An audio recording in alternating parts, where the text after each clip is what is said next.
ये आशल ये तुम्हारे पास से C65 में लिया था 8 GB RAM 256 GB।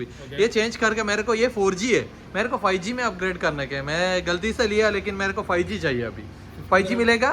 50 dirham add कर सकते हैं। ओनली 50 dirham है, लेकिन मेमोरी 8 GB 250 चाहिए। सेम स्पेसिफिकेशन 12x 5G में अपग्रेड हो जाएगा, ओनली 50 dirham। लेकिन सेम ब्रांड चाहिए मेरे को same brand Realme 12x 5G आपको मिलेगा 8 GB 256 GB 50 dirham ऐड करें। ओनली 50 dirham है। श्योर है? बाद में ज्यादा नहीं बोलने का पूरा पूरा बिल। हाँ बिल करो, मेरे को दे दो। इसमें कौन सा कलर आता है? कलर इसमें आपको दो मेरे को ब्लैक चाहिए। ब्लैक मिलेगा ना? हाँ ब्लैक दे दो, एक पीस ब्लैक दे दो।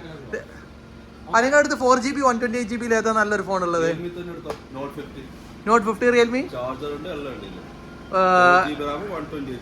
4GB 128GB എല്ലാം UI TRS സ്പെക് അല്ലേ? ഇതന്നെ വേണ്ടത് അജ്മാൻ ഡെലിവറി.